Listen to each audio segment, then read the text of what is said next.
Right guys, andyGamer here, back in another video, and in today's video I'm going to be doing a review of course of the new Tony Hawk's Pro Skater 3 and 4 remake. Now, bearing in mind, I don't usually do game reviews, but I figured that, you know, since this was a game that I've been heavily anticipating since it was first revealed, and I've done like a bunch of videos before, including a trailer reaction, my overall thoughts on the game at the time when it was announced, and I did a recent unboxing of it as well. I figured that it kind of made sense to give you guys my thoughts on the game, considering how much I've been really anticipating it. And not to mention, this is a remake of my favourite game of all time, which is, of course, the original Pro Skater 3. But this won't be like a super in-depth review. It's kind of going to be like a more like, I don't know, just like general discussion on what I think of the game. Because I've been playing it pretty much non-stop since release. And just today, actually, I finally like fully completed it, meaning that I've done all like the main part goals in both games, and I've also done all the pro goals as well, which was super difficult, but I did eventually do it.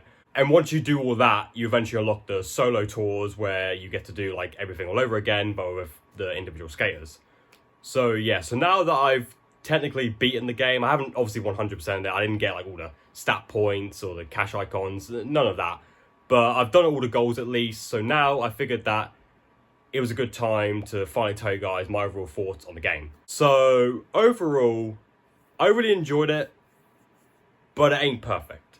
Let's talk about the positives first. First thing I gotta give props to for Iron Galaxy is the fact that they didn't like fuck with the gameplay. It's pretty much like a direct carbon copy of Pro Skater 1 and 2, which isn't a bad thing, because Pro Skater 1 and 2, in my opinion, probably had the best gameplay of the entire series. Like, it was absolutely fantastic. Vicarious Visions did an amazing job. They captured like the feel of the Neversoft games better than anyone else could, and that's carried over into this game, so I'm really glad about that. The game plays like a dream, you know, it's super smooth, super responsive, just what you want from a Tony Hawk game. And all the major moves that you would expect are still in there. So, you know, you still got like your traditional like flip tricks, grab tricks, manual, all of that. You know, you've got the spine transfers, you've got the wall plants, which was something that they added in Underground, and it's been, you know, put into 3 and 4 now.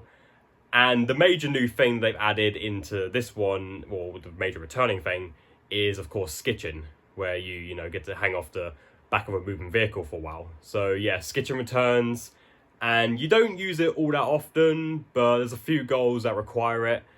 And yeah, I mean, it's works about as well as it did in the original. So in terms of the overall gameplay, it's fantastic. You know, I don't really have any issues with that. You know, it's basically exactly what should have been. Just 1 and 2 again. You know, if it ain't broke, don't fix it. So yeah, now I want to talk about like the overall visuals. Now, bearing in mind, I played the game on the PS4 and Nintendo Switch, so I kind of played like the worst looking versions of the games in a way. But it still looks pretty good. One thing that actually surprised me, especially on Nintendo Switch, was the visuals. Obviously, like, it's pretty downgraded, and the Switch version only runs at 30 FPS instead of 60, but it actually surprised me. I was playing the game in handheld mode, and it looked a lot better than Pro Skater 1 2. Pro Skater 1 2 I thought looked really bad on the original Switch, especially like the character models.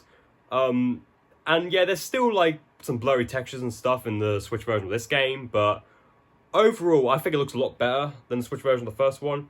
And even on PS4 as well, the game still looks like really good, you know. Obviously, it's much better on the more powerful consoles, but pretty much no matter what system you play it on, it's still a visually appealing game. And like the levels themselves, like they've just been so beautifully like recreated, you know, just like with 1 and 2. Just seeing these iconic levels that, you know, you've played so much like on the PS2 or PS1 or whatever from the originals, and then seeing them like up to date with like the you know, modern technology and stuff, like they make the places look actually real. And yeah, it just looks phenomenal, man. It just looks absolutely phenomenal. So well done to the team on that. They've updated a lot of the levels to make them kind of like, you know, more 2025 and less so like 2001, 2002. Like College, for example, has had a pretty major makeover. You know, they've added like some new things to it. The overall layout's still the same, but they've updated it to make it more modern. Although the controversial change is with the zoo level, which isn't even like a proper level. In the original Pro Skater 4, it was like a proper level, but like in the remake, they've made it into a competition level. And they've also changed it. They've made it like, so it's like it's abandoned and all like the animals are gone, which a lot of people don't like. But I mean, it still looks good, like visually, But yeah, it is kind of a weird choice that they made that competition level. And of course, Kona as well is also a competition level, and I'll get back to that as well, the whole like change of Pro Skater 4 and stuff. But yeah, overall, visually, the game looks pretty damn good. Alright, now let's talk about the actual like game modes and whatnot. So of course, like any Pro Skater game, is your typical like career mode, free skate, single session, and of course you got a whole suite of like different multiplayer modes, creator park. Now I didn't experience absolutely everything, like I didn't play the multiplayer at all. I did play a little bit with the playing with some other people's creator parks. I didn't actually create a park myself. I played around with some of the custom parks that the community's made so far. I've already seen some people like recreate like levels like Warehouse and the Hangar, you know, from Pro Skater 1, 2 into this game. Yeah, and just like making these ridiculous like crazy levels. There's even some levels that are specifically made just to get like certain trophies. So like for example, there's a trophy in the game where basically you have to get like a high score of 10 million without using any mods. And yeah, and essentially like there's maps that are specifically made to easily get that trophy for if you're like a scrub of the game or whatever. And there's also as well like the getting the combo letters in reverse as well. There's also maps for that. So yeah, so if you want to get easy trophies for the game, just, you know, there's literally maps made specifically for that, which I'm not gonna lie, I did take advantage of, because why not? And then the actual career mode itself, this is what I spent the most amount of time on, of course, the main like meat of the game. Yeah, I mean, it's your typical like Pro Skater career. You got the classic structure of the 2-minute timer, and you have like a list of objectives that you have to do, and of course the goal is, you know, it's typical Pro Skater, you know, trying to get as many goals as you can within a time limit. Now, of course, the controversial change they made into this remake was, of course, with Pro Skater 4. They changed the game significantly. They retroactively fitted Pro Skater 4 into the old format of Pro Skater 1 through 3. So originally, Pro Skater 4 deviated away from the original 2-minute format, and instead the game was a lot more open-ended. So it was basically structured like free skate, and basically you would go up to different NPCs to get specific goals and challenges from them. That's of course been completely removed in the remake, although to compensate for it, they do allow you to change the time limit in the options. So if you want, you can change it to 5 minutes, 10 minutes, or even an hour, to kind of give you that sort of free roam, like, you know, as a sort of trade-off. It does suck, even though it's a change that I don't personally mind, because I've always like preferred the 2-minute structure. I mean, nothing against how Pro Skater 4 originally was or anything, but I've personally, like, the classic 2-minute Tony Hawks have always been my favorites, you know, even more so in like later Underground, American Wasteland, the more open world games, which I do like, but I don't know, there's just something about that classic 2-minute arcade format that I just like a little bit more, you know? And it does suck that, considering this is supposed to be a remake, you know, they've completely, like, just removed it. I get why they did it, because they wanted to make, like, Pro Skater 3 and 4, like, kind of, like, one seamless thing, you know? Considering they're combining both games into one, they kind of wanted to make parity between the two. So I get why they did it, but, yeah, I will admit, it does suck that it isn't like the originals. But, you know, at least you could change the time limit, so you can kind of, you know, you can kind of do the free roam, but I get why people are upset, you know. For the most part, I think a lot of the original goals are in there. There's probably a handful that have changed. I mean, Pro Skater 4 especially, I haven't played near as much as 3, so if there have been some major changes to the goals, I personally haven't really noticed. But for the most part, like with Pro Skater 3, I think a lot of the goals are pretty much the exact same. So yeah, so they haven't like messed with that or anything. But one thing that they've added to the career that is new to this game is the addition of pro goals. So once you complete every single goal in both Pro Skater 3 and Pro Skater 4, you get access to the pro goals, which are basically 5 additional goals for each level that are significantly harder. And yeah, they range anything from getting a platinum score, which is like something even higher than a 6 score, to doing very specific harder goals, to collecting like the combo letters and whatnot. This is essentially the new game plus thing that they've added into the game. You know, basically once you're done, you get like additional, like, it's basically mainly for like the hardcore players, you know, to really like test their skills. And yeah, some of them are pretty hard, I must say.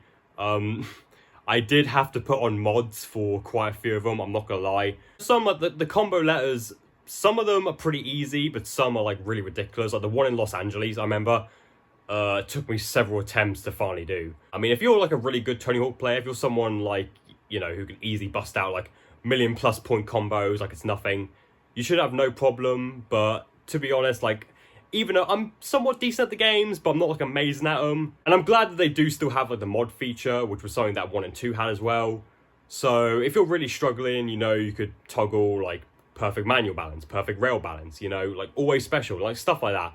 You know, no bails. Essentially like cheat codes from back in the day. Once you do complete all the pro goals, then you get access to the solo tours, which I think is kind of ridiculous in a way, because with Pro Skater 1, 2, the solo tours were available right from the beginning. You know, right from the start, you were able to either do like a crew tour or solo tour where you could play it as a specific skater, and then like the crew tour would be like your overall progress, you know. But in 3 and 4, you have to play through the entire career, including pro goals, to unlock the solo tour. So yeah, I do think that's a little ridiculous personally, but I've done it at least, so it's not really a big thing for me anymore.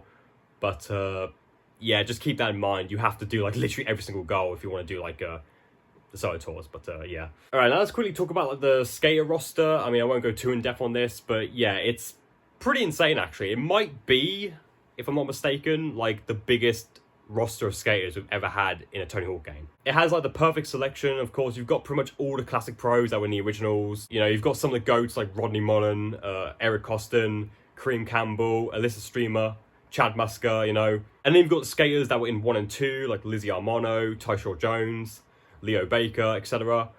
And you've also got like a bunch of new skaters as well, which quite a few who are actually in the 2024 Summer Olympics. So yeah, so it's a nice mix, and it's a pretty damn large roster. And yes, Bam Margera is back, ladies and gentlemen. Bam Margera is back. Let's go. He almost wasn't in this, as I'm sure a lot of you know. He almost wasn't in this game. He was very much a last-minute addition, but I'm glad he's here. Because, you know, Pro Skater 3 was the game he originally debuted in, and he's such a iconic skater, you know. I mean, he played a big part in Tony Hawk games, you know. I mean, Fug 2 was more or less his game. He was more the star of that game than Tony Hawk himself. So seeing Bam Margera back, you know, and just in general, like Bam Margera, yeah, he's had a rough patch in the last few years or so, but the man seems to be like doing better than ever, really. You know, he's back into skating now. He started talking to Tony Hawk again. And yeah, he just seems like a much more happy guy, you know, and I'm happy for him. And just seeing him back in a Tony Hawk game after not appearing in a long time. I think the last one he was in was like Proving Ground, I believe. So yeah, man, it's great to see him back. And then of course, just like with every Tony Hawk game, you have the secret skaters, which in this case is of course Doomslayer and Revenant, obviously from the Doom games, and Michelangelo from TMNT, who actually was in a previous Tony Hawk game. He was in Pro Skater 5, along with the other Ninja Turtles. Quick edit actually, I'm filming this bit the next day. I completely forgot to mention about Birdman, who's basically kind of like the Tony Hawk sort of mascot. He's also a secret skater in this game, so yeah, I thought I'd just bring that up as well, because I completely forgot to mention it in the original recording, so yeah, here it is. Yeah, but those are like your licensed skaters that you have in this game. Of course, there's no Wolverine, there's no Darth Maul, you know, there's none of the classic ones that you remember, but it's to be expected, you know, licensing, it's a pain in the ass, you know, it's no surprise they didn't make a return. Although one thing is kind of weird though, is that Bam Margera and Andy Anderson are secret skaters in this game, but you don't have to do anything special to unlock them. You could literally buy them like straight from the shop. I think they're both like $5,000 each or something. Yeah, you can just straight up like outright buy them. You know, you don't have to do anything special to unlock them. So yeah, it's really weird that they're secret characters, even though they should have really been just part of the main roster. I want to quickly touch upon like Career Skater for a second. There isn't really a whole lot to say about this. I mean, it's mostly just a copy and paste from 1 and 2. Which I didn't think 1 and 2's Career Skater was that great, to be honest. I felt like it was kind of limited. But, you know, I mean, it's not terrible. I mean, you know, you can still make a somewhat decent skater, I guess. It gives you, like, the bare basics, of course, but there's nothing really too in-depth, you know, which I do think is kind of a shame, because, like, the early, like, especially the PS2 era Tony Hawk games had, like, really in-depth Career Skater modes, and, yeah, it's just, it just isn't as great in the newer ones, if you ask me. But, you know, I mean, it's not a terrible editor by any means. And yeah, for the most part, that's kind of like all I really have to say about the game. I mean, there isn't really a whole lot else I could touch upon necessarily. I mean, I could mention the fact that, you know, the challenges from Pro Skater 1 2 also return in this game. So when you do certain things, you know, you unlock like, you can unlock different like boards and stuff for your skater, you know, depending on different challenges you get. And like I mentioned, I didn't play the online multiplayer, so I can't really say anything about it, but I assume it's pretty much like how Pro Skater 1 2 was. I know like Hawk mode is like the big new thing in this game. There's also crossplay as well, which is really good, so you're able to play online with people on like different systems and stuff, and even Creator Park is crossplay. Yeah, that's kind of all I really have to say about Pro Skater 3 and 4. It is a really good game, but I must say it isn't perfect, and honestly, I don't think this replaces the originals. Actually, I almost forgot to mention, one of the biggest issues I actually have with this game is the soundtrack. The soundtrack is one of the biggest things in Tony Hawk in general to get right. You know, a good soundtrack is very important to these games. And I hate to say, Pro Skater 3 and 4 is very lackluster in that department. For starters, a lot of the original songs are missing, and I do mean a lot. I believe only 10 from Pro Skater 3 and 4 combined make a return in this game, and the rest are new.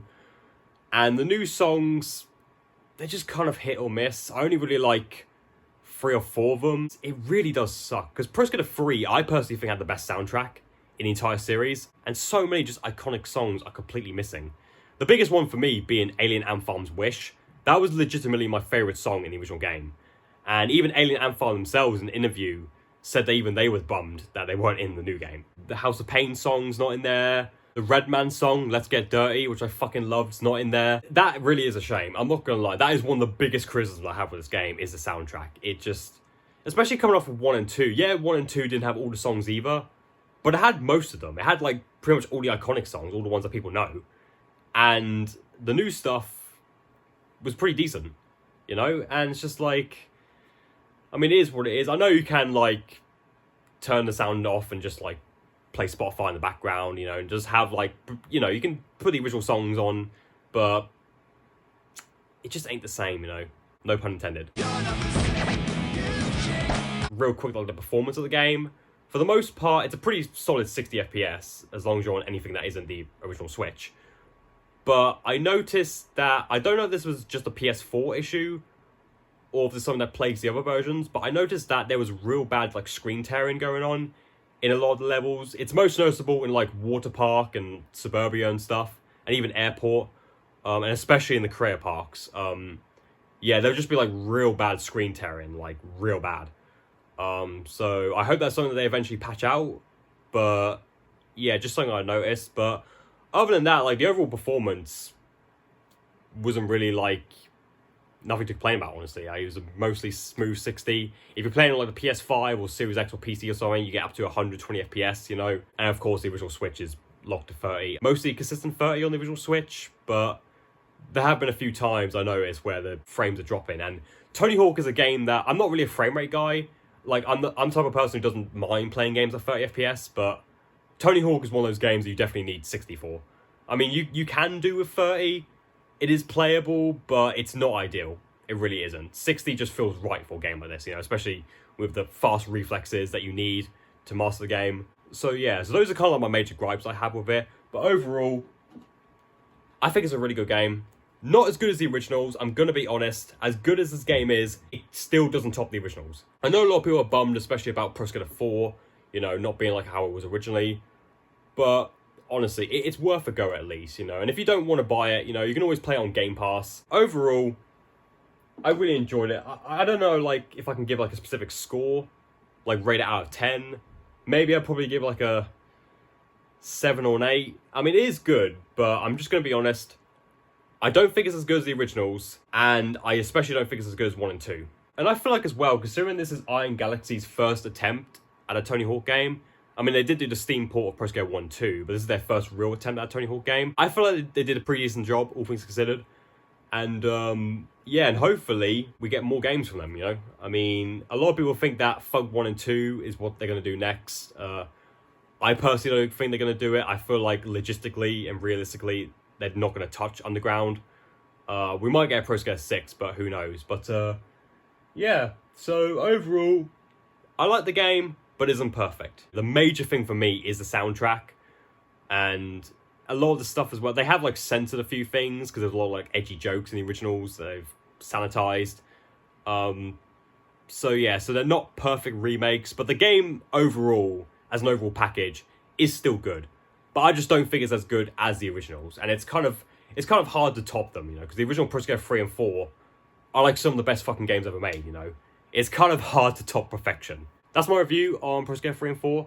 Hope you guys enjoyed. Let me know what you guys thought. Did you like the game? Did you think it was a disappointment? You know, just let me know. Let me know down in the comments. So yeah, with all that being said, I hope you guys enjoyed this video. If you did, don't forget to give it a like and maybe consider subscribing if you haven't already. And I shall see you guys in my next video. Until then, Take care now.